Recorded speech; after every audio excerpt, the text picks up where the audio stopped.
Bonjour et bienvenue dans ce nouveau numéro du Buzz TV de TV Magazine. On est ravis de vous retrouver. Bonjour Damien Canivez. Bonjour Sarah Lecoeur. Numéro spécial aujourd'hui avec un invité d'honneur, une figure du petit écran. Que dis-je, un monstre. Non, ça. Si je vous dis Carnaval, le Grand Bluff ou encore le plus grand cabaret du monde, vous avez tout de suite reconnu. Et il nous fait le plaisir de nous rendre visite aujourd'hui pour évoquer son nouvel ouvrage.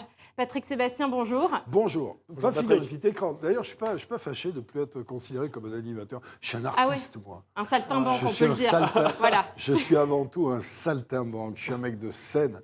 La télé, ça a été une parenthèse très agréable, d'ailleurs. Une longue parenthèse aussi. Qui s'est plutôt bien passée, d'ailleurs. Mm. Puisque je crois que le record d'audience des émissions, c'est moi. C'est vous, le Grand Bluff, 17 millions de personnes. Vivre et renaître chaque jour, c'est le titre de votre ouvrage aux éditions XO qui sort jeudi prochain, jeudi 29 septembre. Un livre dans lequel vous faites quelques révélations. On va y revenir, mais avant d'entrer dans le vif du sujet, pourquoi ce titre, Vivre et renaître chaque jour? Qu'est-ce que vous avez voulu nous dire? Tous les livres que j'ai écrits sont des livres que j'ai voulu, où je me suis raconté pas mal, mais que j'ai voulu utiles.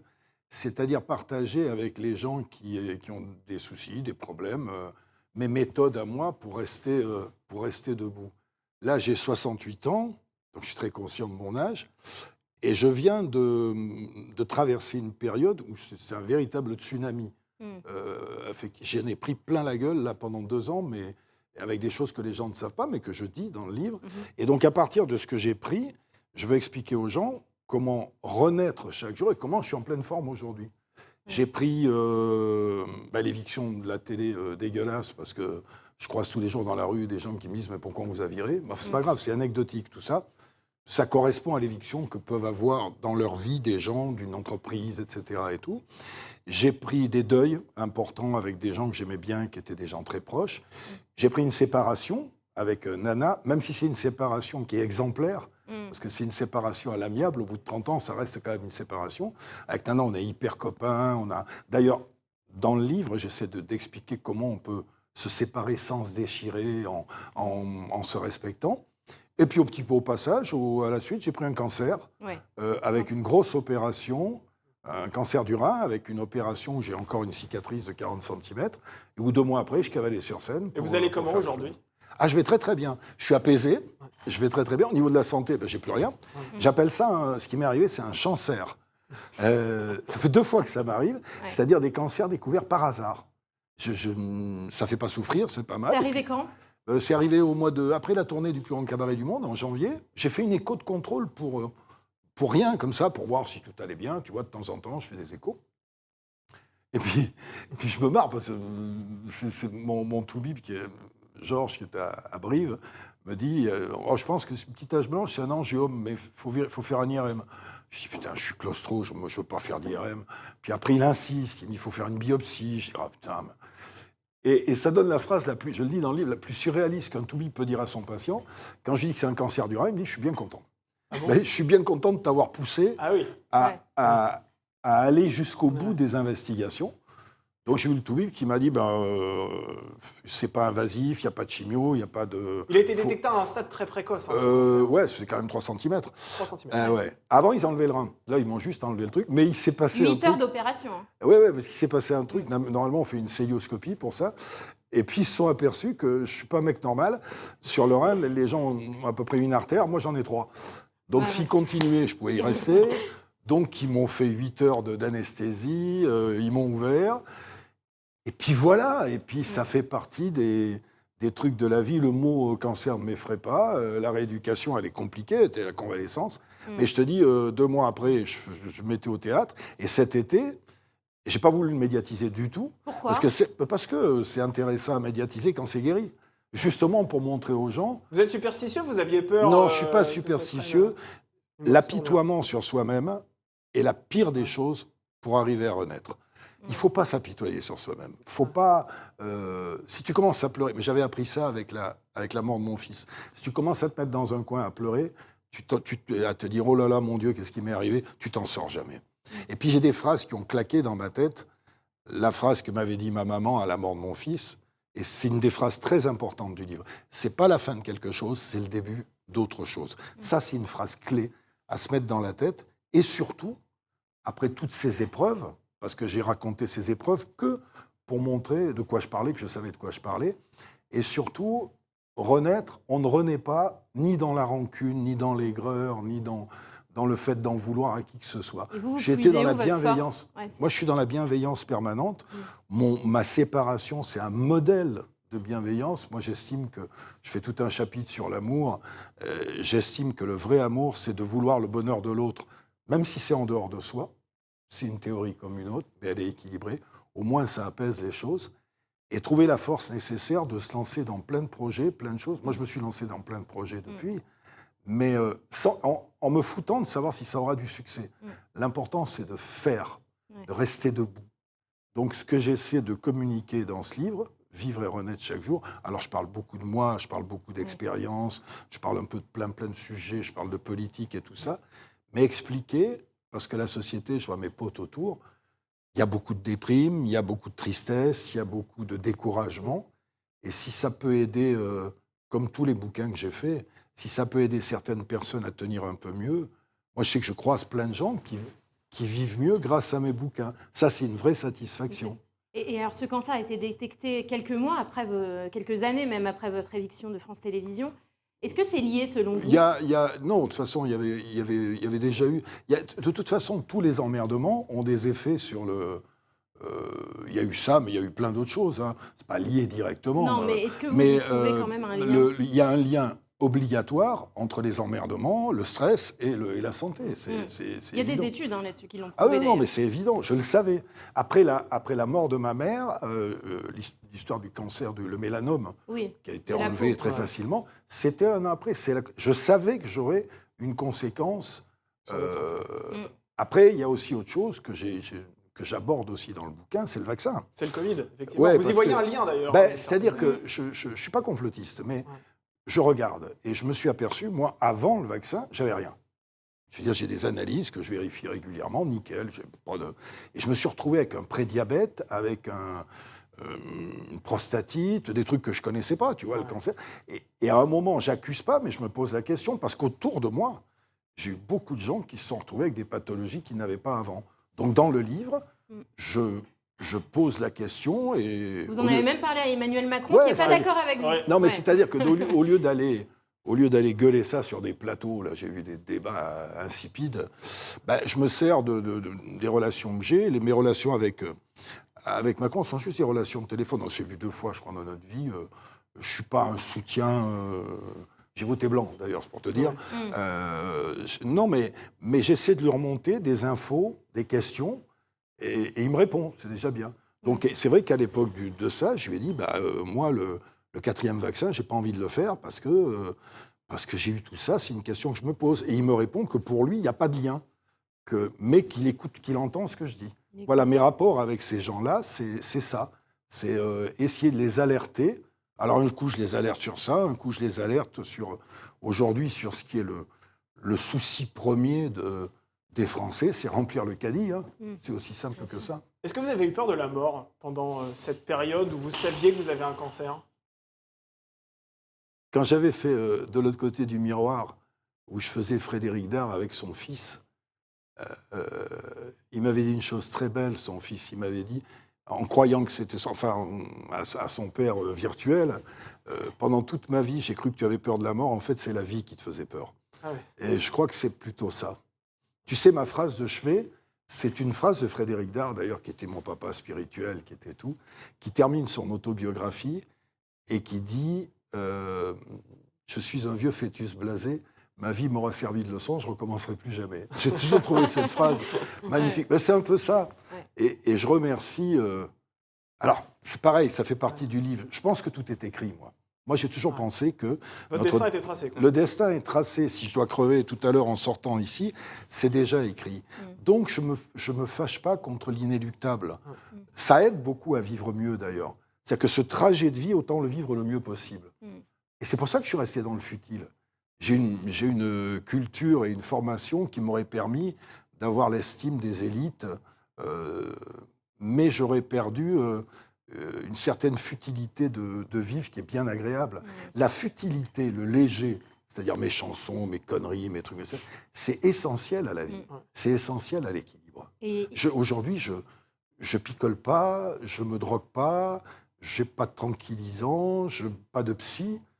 Et j'arrive à tenir debout malgré tous ces emmerdements, grâce justement à ce côté léger que j'ai cultivé, et surtout grâce à la bienveillance et des valeurs qui sont has-been dans notre métier, quoi. C'est-à-dire, je suis un mec loyal, je suis un mec intègre, j'ai une parole, je la tiens.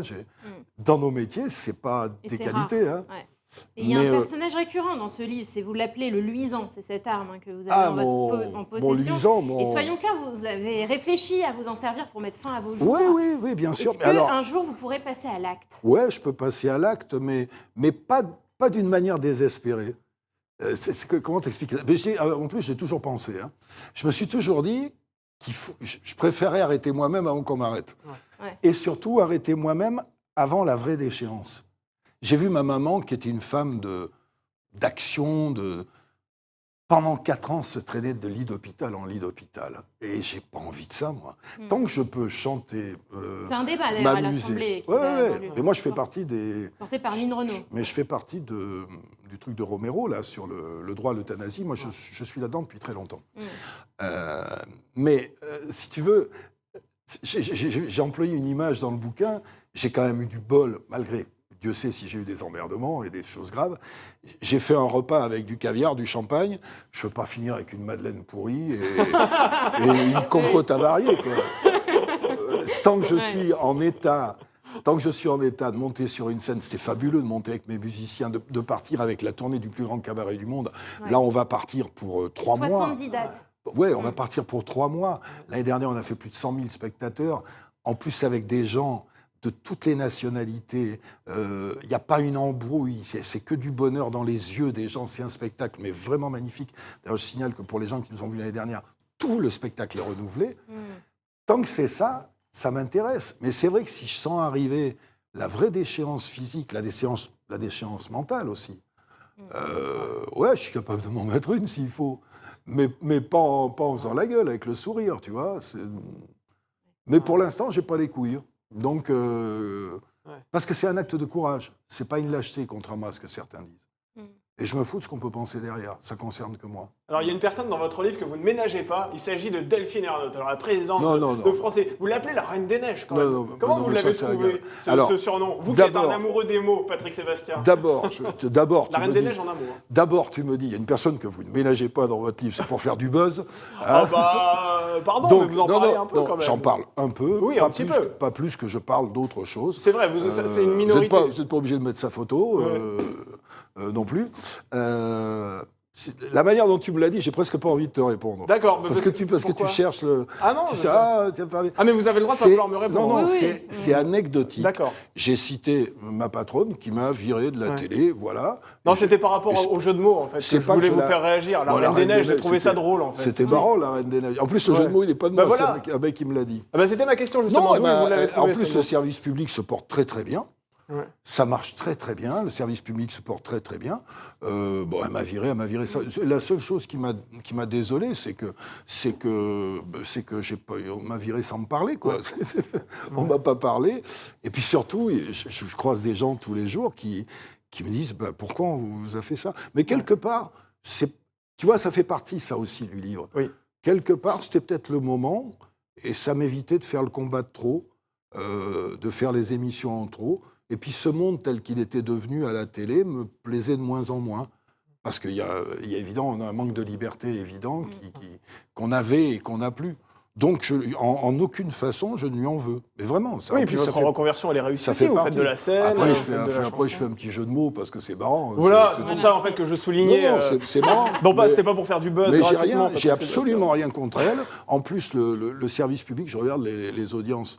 Enfin, on m'a viré soi-disant en parlant d'audience. Les audiences qu'elle samedi soir, elles sont bien moins bonnes que les miennes. Notamment Spectaculaire qui était censé remplacer, succéder en tout cas au plus grand cabaret du monde. Peut-être parce que ça arrête déjà. Peut-être parce que le gros provincial qui fait tourner les serviettes, peut-être que les gens l'aimaient bien. Voilà, tout simplement. Mais moi, ça me manque pas. Si, ce qui me manque, c'est la fabrication. C'est le côté production, quoi. Ouais, producteur. Faire les années bonheur avec ton père, avec des artistes, avec ça, la fabrication. Mais j'ai la compensation sur scène. Ouais, j'ai la compensation sur scène. Et puis, tu fais ton temps, quoi. Je ne vais pas m'accrocher jusqu'à 90 ballets pour faire ça. Regardez Michel Drucker. Oui. Michel, c'est son kiff, c'est son pied. Moi, je respecte. Mais c'est pas mon truc à moi. Et puis, je me suis jamais considéré comme un animateur, moi. Moi, je suis un artiste et les artistes, aujourd'hui, ils ont très peu de place. Parce que les artistes, ils sont libres. Regarde, moi, il y a des gens que j'adore. Blanche Gardin, Jérémy Ferrari, Gaspard Proust. Je suis un fan de Gaspard Proust. On ne va pas le mettre en prime time, Gaspard Proust. Pourtant, c'est extraordinaire ce que ce gamin fait. Voilà, on n'a plus de... Il faut faire attention, les gens qui animent les émissions, il y a beaucoup de commerce, il y a beaucoup de pubs, surtout là aujourd'hui, les émissions, c'est des tranches de pubs avec un peu d'émissions au milieu. Vous regardez quoi aujourd'hui à la télévision ? Je regarde le sport, beaucoup. Canal traite le rugby d'une manière extraordinaire. Donc, j'essaie de regarder tout le top 14. Et puis, je fais comme la plupart des gens, j'ai déserté. J'ai déserté parce qu'à un moment, l'offre qu'on me propose ne me convient pas. Je regarde des docs, j'aime beaucoup les documentaires. Si, je regarde Secret d'Histoire. Parce que j'aime bien, et c'est sur le service public, je regarde Secret d'Histoire. Je regarde quelques jeux, je regarde toujours Question pour un champion parce que je l'ai gagné 3 fois et que ça m'intéresse. Non, le service public se porte bien, à part que le divertissement, moi j'ai connu une période... Fast. Il y a des années, il y avait 5 variétés par semaine. Mais c'est parce que c'est plus l'époque. L'époque a changé. Cette télé-là, je ne suis pas fait pour elle, elle n'est pas faite pour moi. Alors je suis content que C8, par contre, me rediffuse des émissions. Ça, je suis ravi. Pour les nostalgiques, c'est très bien. Mais je ne me vois pas du tout, enfin, dans ce cadre-là. Et puis c'est bon, ça va, j'ai fait 30 ans, ça va. Et vous l'aimez, Patrick, cette époque aujourd'hui ? Parce que là, vous parliez à Damien, vous parliez du buzz, de la petite phrase. D'ailleurs, vous en aviez été victime après votre passage chez nous l'année dernière. Vous parlez un peu de nous dans votre livre, d'ailleurs, Patrick Sébastien. Oui. Non, parce que je trouve que... C'est pour ça que je suis repris tout à l'heure sur un autre, parce que je sais que les mecs, ils vont prendre un petit bout. Bien sûr. Ça me fait chier. Sortir les phrases de leur contexte, ce buzz systématique... qui finalement ne change pas grand-chose, mais ça peut tuer des gens, c'est toujours emmerdant. Ça sera commenté, en tout cas. Ça ne va pas vous tuer, mais en tout cas, ça sera commenté. Non, mais c'est toujours emmerdant de prendre un petit bout. Après, les jugements des mecs, je veux dire, le mec qui a fait de sa vie de se mettre derrière un ordi, de dire du mal des autres, je dis, le pauvre, si c'est ça ta vie, tant pis. C'est quoi ? C'est la faute aux médias, la société ? C'est la société qui a évolué comme ça. Et c'est pour ça que quand ce monde-là ne nous plaît pas, moi, je ne le critique pas, on s'en fabrique un autre. Moi, je vis avec des gens, moi aussi, je suis un peu de temps en temps, je regarde tout ça, mais je vis avec des gens dont ce n'est pas la priorité. Je vis avec des gens bienveillants, je me suis fabriqué mon monde à moi, et contrairement à ce qu'on peut croire, parce que c'est les buzz qui font le plus de bruit, il y a des millions et des millions de personnes, mais qui sont à 10 000 bornes de ça. Ce qui les intéresse, c'est leur famille, leurs enfants, que leurs enfants ne soient pas malades, la fin du mois. Et puis, de temps en temps, effectivement, ils font des anniversaires, ils se mettent sur le toit, ils boivent des coups. Ce qui me gonfle, c'est le mépris des gens d'en haut qui disent « Ah ouais, c'est un beauf parce qu'il boit des coups ». Mais si tu picoles, tu as peut-être des raisons. Moi, j'essaie toujours de savoir pourquoi les gens sont comme ça et comme ça. Il y a des niveaux intellectuels qui sont différents. Ça s'appelle l'humanisme, de trouver à chacun quelque chose d'intéressant. Et moi, c'est vrai que je viens du peuple, et ma plus grande fierté, c'est de m'être jamais trahi et d'être resté fidèle à mes valeurs de base, même si elle en agace certains, tu vois. Mais je ne vais pas les changer. Tu parlais de la télé, d'Ernotte. On m'a viré parce que je ne corresponds pas à ce qu'il... À l'image qu'on veut de France Télévisions. Voilà, à l'image qu'on veut. Je peux le comprendre, mais je pourrais y être encore si j'avais changé. Mais je ne veux pas me trahir, je ne veux pas être un autre. Mais je peux comprendre très bien que je ne corresponde pas à l'image qu'on veut donner du service public. En plus, je te jure, ça ne m'empêche pas de dormir comme disait Chirac, ça m'en touche une sans faire bouger l'autre. Et récemment, Emmanuel Macron, d'ailleurs. Oui, il l'a reprise. Et on en parlait au début, donc votre séparation avec Nana qui est arrivée au cours de ces 2 dernières années. Vous êtes restés en très bon terme, c'est une séparation intelligente, comme vous le qualifiez. C'est quoi votre secret ? Le secret, il est toujours dans la même chose. Il est toujours... tu sais, on me critique, on me caricature. Oh, putain, c'est que de l'amour. Mais bien sûr que c'est que de l'amour. Si tu n'as pas un certain amour, regarde le nombre de drames qu'il y a sur des séparations, comment les gens se déchirent, comment les enfants en souffrent. Nous, on est des adultes responsables, on a un enfant, on n'a pas à se haïr, on n'a pas à se déchirer. Donc, on a fait tout ce qu'il fallait. Moi, je fais tout ce qu'il faut pour qu'on reste en bons termes. Vous travaillez toujours ensemble ? On travaille ensemble. J'essaie de tout faire pour qu'elle soit bien. Si moi, j'ai besoin d'un service de mon côté, elle va me le rendre. Mais ça n'empêche pas que nos vies sentimentales sont séparées. Et si tous les gens qui se séparent pouvaient se séparer de cette manière, alors ça, on va rentrer dans un autre sujet dont je parle beaucoup dans le livre. Oui, c'est la question d'après. Il y a une forme d'amour à laquelle je crois qui exclut la possessivité. J'ai toujours été... je reconnais que je suis libertaire et libertin. Libertin, ça veut dire, c'est pas que du cul. C'est la volonté d'être libre de corps et d'esprit. C'est-à-dire que je fais ce que je veux. Et je n'appartiens à personne, pas plus que les personnes m'appartiennent. Je suis un véritable féministe. Moi, les femmes qui ont été avec moi, je n'aurais rien imposé. Je n'ai pas été violent avec. Je n'aurais pas demandé de faire le ménage. Je me suis arrangé pour qu'elles puissent exister sans moi et qu'elles puissent être heureuses en dehors de moi. C'est pas mal comme projet de vie à deux, finalement. Après, j'ai ma liberté, on peut me le reprocher. C'est le deal de départ. Chacun est libre. En plus, c'est un deal de départ accepté par les deux.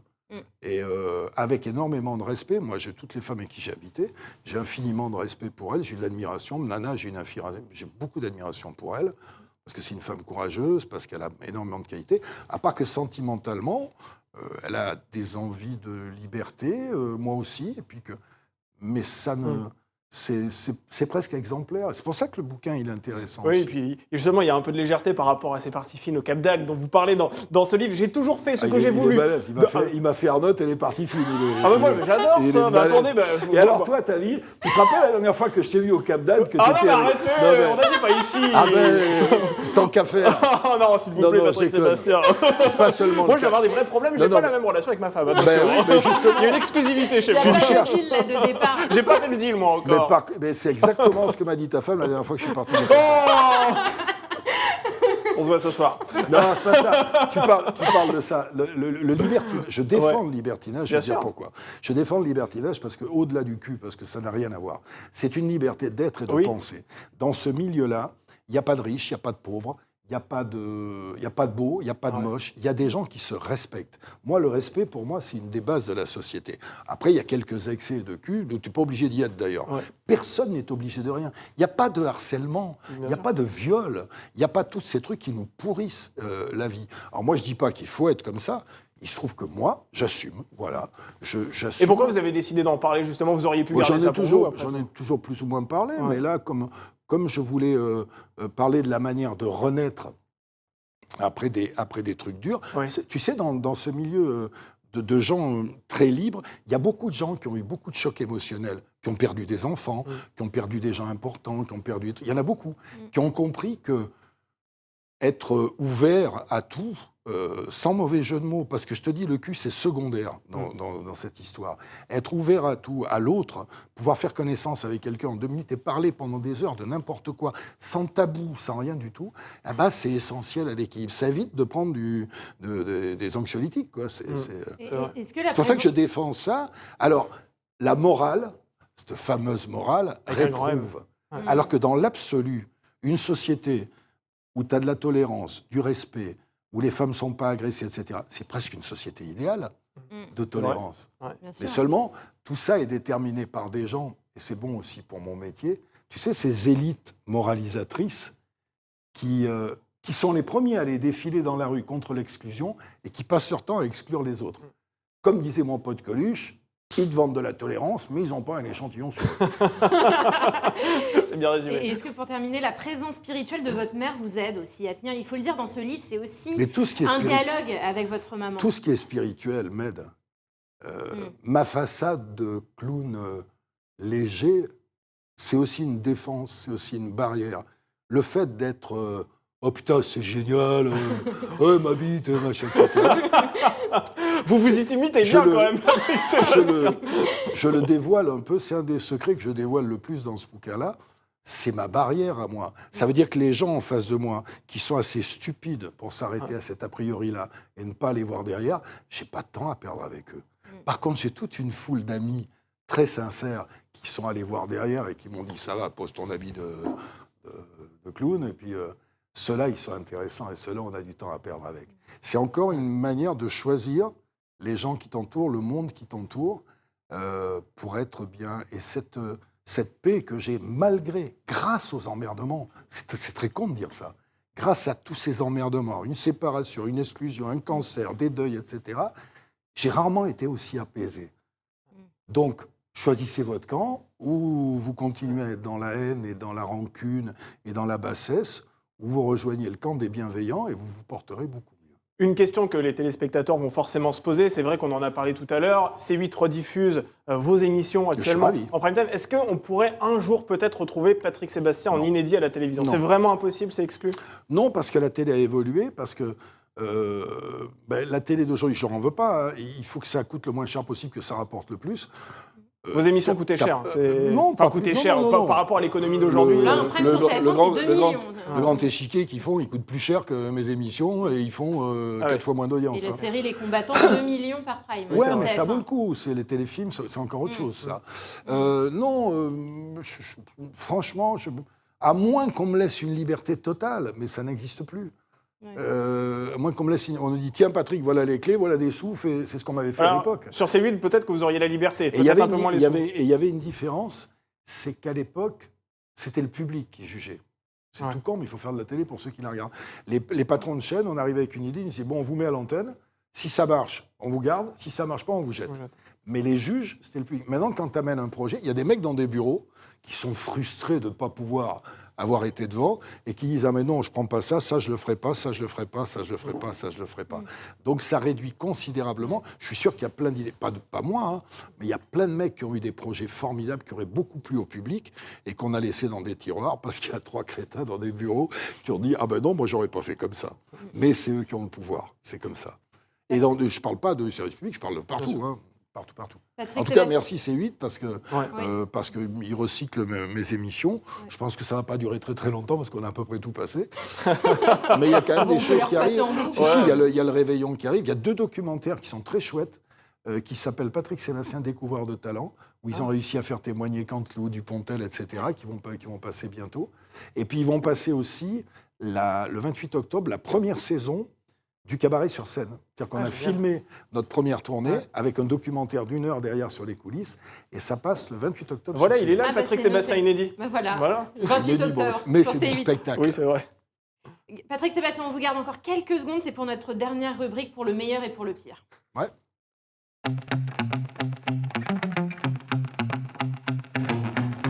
Des questions un peu plus personnelles sur votre parcours et votre actualité. Un souvenir de votre première télé ? C'était où, c'était quand ? Alors, il me sort toujours une télé sur Télé Auvergne, je sais pas, c'est pas une vraie télé. Non, la première vraie télé, c'est chez Guy Lux. C'est chez Guy Lux avec Sophie Darel, où j'imitais Jodassin dans l'été indien.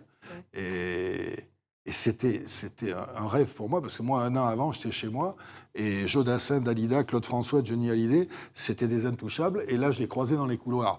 Et je peux te dire que ça m'a fait tout drôle. J'avais une trouille incroyable. Vous leur avez parlé ? Tu sais, ouais. Quand t'as rêvé de... D'ailleurs, je fais des jaloux aujourd'hui. Les gens me disent « Ah bon, t'as connu Clo-Clo ?» Ouais, j'ai connu Clo-Clo. J'ai connu Clo-Clo, j'ai connu Dassin, j'ai connu Sardou. Et de croiser ces gens en vrai, pour moi, c'était un rêve. C'était magique. C'était les grosses variétés de l'époque. Et puis à l'époque, il y avait 3 chaînes, même pas. Et comment vous aviez débarqué là ? C'est très long. Mais moi, tu sais, c'est ça qui est miraculeux, pour ça que je ne me plaindrai jamais. Dans 2 ans, ça va faire 50 ans. J'ai pris une valise un jour, je suis monté à Paris en me disant je vais tenter ma chance. Je ne sais pas si on pourrait le faire aujourd'hui, en connaissant personne. En arrivant sur le quai de la gare de Serlitz, en traversant la rue pour aller chercher une chambre d'hôtel et en disant c'est Rastignac, c'est à nous de Paris. Et je n'aurais pas imaginé le millième de ce qui s'est passé après. C'est pour ça que je suis, malgré le mépris, malgré les coups et tout, je suis plus que gâté. C'est un bonheur absolu. Quand je regarde en arrière, et à chaque fois, d'ailleurs, quand je rentre sur une scène, cet été, quand il fallait rentrer devant 15 000 personnes, c'est pas simple, aux arènes de Nîmes, au moment de rentrer, tu as le trac et tu te dis, mais putain, le petit gamin que j'étais, il aurait payé pour être là. Ouais. Ça te fait rentrer tranquille. Patrick, qu'est-ce que vous pensez de la politique aujourd'hui? Est-ce que c'était mieux avant? Quand vous entendez Sandrine Rousseau et son barbecue... Déjà, il y a une chose. Déjà, il y a une chose, c'est que je dis jamais c'était mieux avant. Je dis c'était bien avant. Ouais. Mieux. Bah franchement, quand vous voyez aujourd'hui les débats politiques, à savoir le barbecue avec Sandrine Rousseau... Il y a une blague qui tournait l'autre jour sur le net qui disait « Si tu penses que tu as une vie de merde, n'oublie jamais qu'il y a un mec tous les matins qui se réveille à côté de Sandrine Rousseau. » C'est dur. Elle n'est pas de moi, hein. Je l'assume pas du tout, mais bon. Non, je fais tout un chapitre sur la politique. Ces gens-là sont... C'est dommage. Vous avez voté blanc au premier tour, c'est ce que ouais, vous dites. Non, j'ai voté blanc tout le temps. Et alors que je suis à Miami, voilà. La France, elle est en colère, elle n'est pas bien, et on n'a pas le bon représentant. Parce que, encore une fois, à l'extrême gauche, tu as Mélenchon qui crache sur la gueule des flics d'une manière impossible. À droite, tu as Zemmour et Le Pen qui crachent sur les immigrés. C'est-à-dire qu'on entretient la haine. Moi, j'ai envie qu'il y ait un mec qui arrive et qui essaie de nous réunir et qui ne soit pas dans tout ça. Alors, Macron, il est un peu au mieux comme ça, mais c'est tiède, tu vois. Patrick Sébastien, président? Non. J'aurais 40 ans de moins. Non, parce qu'il faut trop faire de compromissions. Tu sais, il faut être logique. Les mecs qui passent à la télé, là, les politiques, autant qu'ils sont, c'est sûr, ils ont des idéaux, tout ce qu'il faut. Ils vont passer à la télé, ils vont rentrer à la maison, ils vont regarder en replay, ils vont pas poser la question, est-ce que j'ai fait quelque chose de bien pour la France? Ils vont dire, j'ai été bon. Ouais. Parce que c'est des artistes. Les meetings... Moi, ça me fait hurler de rire. Les meetings politiques, que ce soit de gauche, de droite, c'est des concerts de fans. C'est des spectacles. Ouais. T'as 5 000 mecs qui viennent écouter ce qu'ils ont envie d'entendre. On n'est pas sur l'exactitude des chiffres, là, on est plus sur le... Zemmour en tant que... Ils disent pas ça, les supporters de... Non, mais les autres, et puis après, c'est Mélenchon. Ah oui, ok. Et c'est des concerts de fans. La vedette part par une porte dérobée, il signe quelques autographes. Même à la télé, c'est des matchs, voilà. les débats. Donc, ça manque pour moi de... Mais c'est la politique d'aujourd'hui, c'est comme ça, c'est les médias qui l'ont rendu comme ça. Ouais. Et puis ça parle. La réalité, c'est ce qui se fait, c'est ce qui se dit. C'est pour ça que moi j'ai voté blanc, parce que je n'ai pas trouvé quelque chose qui me correspond, et je ne suis pas le seul. J'avais pronostiqué, j'en parle parce que j'écris avant l'élection et après, j'avais pronostiqué que l'abstention serait le grand gagnant de ça, je ne me suis pas trompé. Oui, c'est vrai. Parce qu'on attend qu'il y ait quelqu'un ou un ordre d'idées qui nous amène vers quelque chose de plus brillant. Je te jure que des gens qui croient à la bienveillance, qui croient à l'amitié des uns et des autres, sans racisme exagéré, il y en a plein dans ce pays, et c'est la majorité. Ils attendent d'avoir un porte-parole. Bon, ça ne peut pas être moi c'est fini. Et puis je ne suis pas compétent pour ça. Mais moi, je rêve qu'il y ait un mec qui se dresse, ou une nana, ou une femme, ou un homme, n'importe, ou un groupe de personnes qui transmettent ça pour que nos enfants vivent mieux plus tard. C'est pour ça que je ne suis pas fâché de disparaître dans peu de temps. Je ne sais pas combien, ça sera peut-être 2 mois, ça sera peut-être 20 ans. Hein, mais parce que tant qu'on n'a pas trouvé... Par contre, s'il arrivait un mec qui a justement cet idéal-là, qui a ce truc-là, ça me ferait chier de ne pas assister au...